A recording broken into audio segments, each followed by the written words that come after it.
Hello বন্ধুরা, রিয়া এবং পারুলের cooking চ্যানেলে তোমাদের সবাইকে স্বাগত জানাই। আজকে আমি তোমাদের জন্য নতুন একটা রান্নার রেসিপি নিয়ে চলে এসেছি।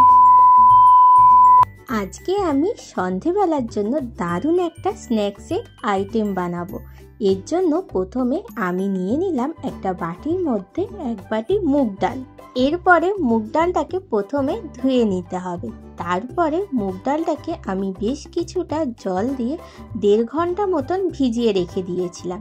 1.5 ঘন্টা পরে ভেজানো মুগ ডালটাকে মিক্সার গ্রাইন্ডারের মধ্যে দিয়ে দেব। তার মধ্যে দিয়ে দেবো অল্প কিছুটা আদা কুচি আর দিয়ে দেবো 2খানা কাঁচা লঙ্কা। তোমরা যেরকম ঝাল খেতে চাও সেই পরিমাণ অনুযায়ী কাঁচা লঙ্কা দিতে পারো। তারপরে আমাদের মুগ ডালের পেস্ট হয়ে গেল। এরপরে মুগ ডালের পেস্টটার মধ্যে দিয়ে দিতে হবে অল্প কিছুটা জোয়ান, 1 চামচ নুন, 1 চামচ হলুদ গুঁড়ো, 1 চামচ লঙ্কা গুঁড়ো আর অল্প কিছুটা পরিমাণ ধনে গুঁড়ো।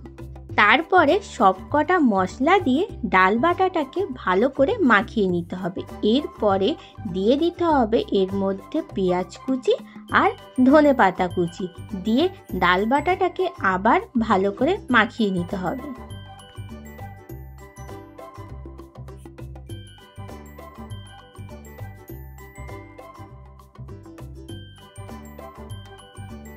সব কিছু মশলা দিয়ে আমাদের ডাল বাটা রেডি। এরপরে আমি কড়ার মধ্যে অনেকটাই তেল দিয়ে দেবো। পকোড়ার জন্য তো বেশ অনেকটাই তেল লাগে, তাই আমি অনেকটা তেল দিয়ে তেল গরম হয়ে যাওয়ার পরে আমি পকোড়াগুলোকে একটা একটা করে ভেজে নিতে থাকবো।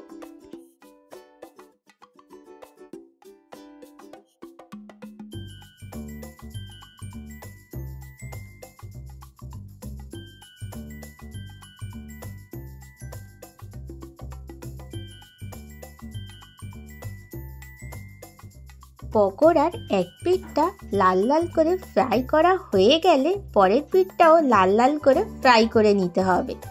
2 পিঠ লাল লাল করে ফ্রাই হয়ে আসলে তাহলে আজকে আমাদের মুগ ডালের পকোড়া একদম রেডি। তাহলে বন্ধুরা, আজকে তোমাদের এই মুগ ডালের রেসিপিটা কেমন লাগলো সেটা কিন্তু অবশ্যই আমাকে কমেন্ট বক্সে জানাবে।